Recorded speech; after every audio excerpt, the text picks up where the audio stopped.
Jared, what's going on, man? How you doing? I'm doing very well. Everything good? Everything's great. So look, I know you played a little football in high school, right? Which position? Play quarterback. Hold on, you played quarterback. Yeah, but there's, you know how the politics. I wasn't the tallest guy, so I was the backup quarterback. Okay. Anything that you learned from like playing football in like high school to like what you're doing now? Because obviously it's a team sport then and it's one-on-one now, but a lot of guys, you know, like myself, started to take like little bits and pieces from playing football and kind of transition over into this sport. It's a little different, as you know. It's more of an individual sport, but it taught you a lot about confidence, work ethic, stuff like that, and I transferred into this sport as well. So you played through high school, and then were you training to fight or do anything like that while you were playing football? It was totally after. I was actually training in high school.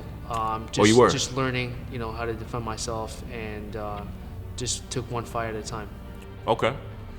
You know, one of the things you talked about too is how you got into fighting, because I had a funny story. Well, not really funny because it was, you know, I had to fight. But when I was a kid, I was chased home by 3 students from my school. And I'll never forget, I was running way down the hill, and my mother had seen me running. She told me to turn around and fight. So I kind of started to pick up fighting back then because I had to. You had a similar situation, but yours actually was pretty serious.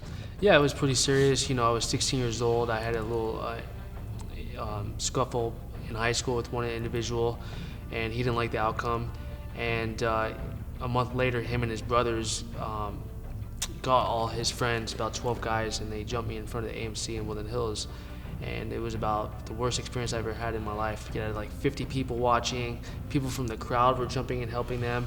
I was pretty much fighting for my life. They threw my brother into the storage room so he couldn't help me, and there was no security guard, so it was pretty much me fighting for my life for like 4 or 5 minutes, but it sounded like for an hour. Right. You know, and I didn't like the outcome. I was very embarrassed, and I decided, you know what, I'm not going to feel this way, so I went down to a studio down the street from my house, started training. My goal was never to initially fight professionally.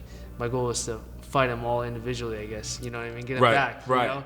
But that never happened, and I started training, started doing very well, and one thing led to another. I mean, the sport wasn't big how it was back, how it is now. Yeah. I mean, we're talking about 2007, 2006.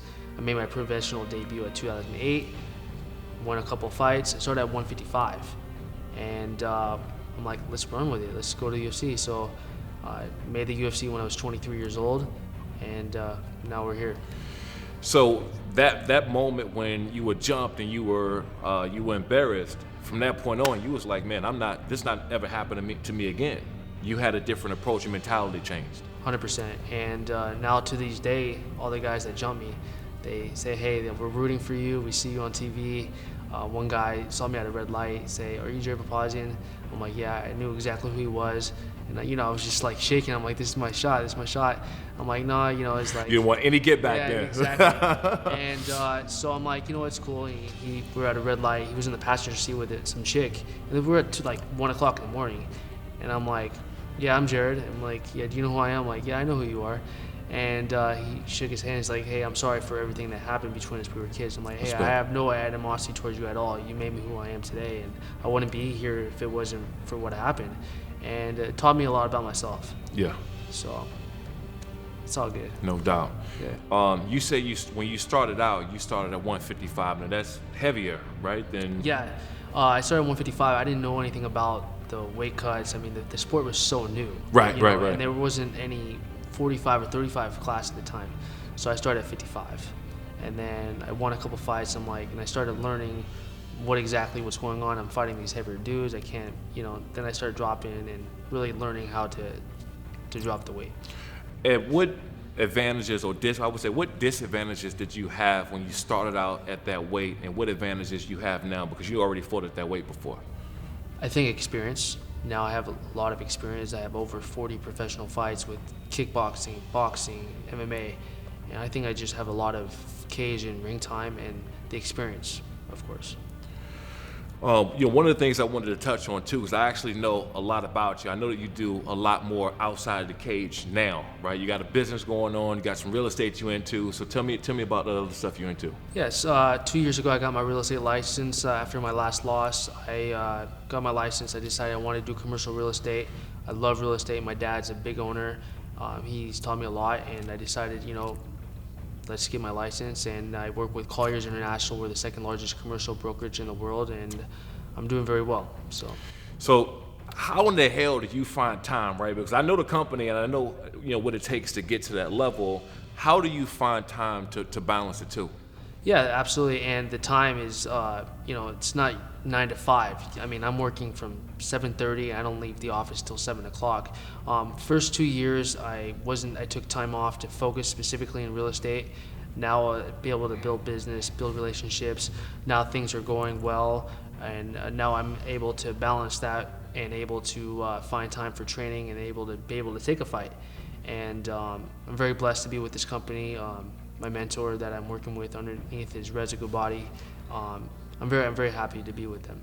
So good.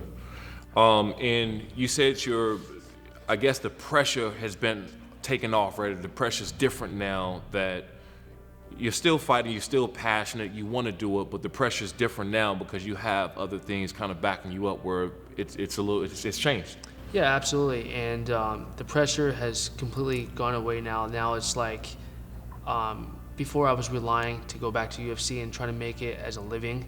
It's very challenging. Eventually, my goal is to have a family and be very well off, But it's very challenged to be that as a fighter. I don't want to be that fighter that's 35, 37 that has nothing.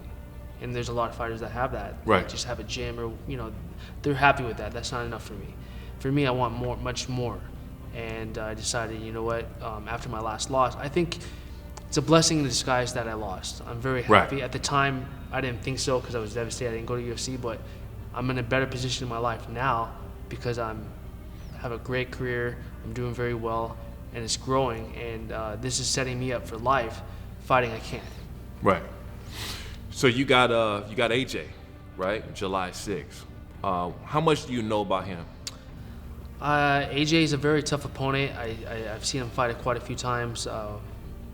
He's a very, very tough opponent, good lefty, but I think I'm going to be the most experienced fighter that he's fought. I thought that all the fighters that he's fought were very raw in the game. It's going to be very challenged because this is my first fight back, but right. I'm expecting a great fight from AJ. He comes from a great camp with Josh Burnett and all those guys, and I'm just very happy to compete, and we'll see what happens. Yeah. So July 6th, LXF 2. What people gonna see? Well, they're gonna see fireworks. For everybody that's seen me fight or seen me live, they know exactly it's gonna be fight of the night regardless. So fight of the night. Fight of the night, 100%. Love it. Love it. Appreciate it, man. Thanks, dude. Thank you so much. All right.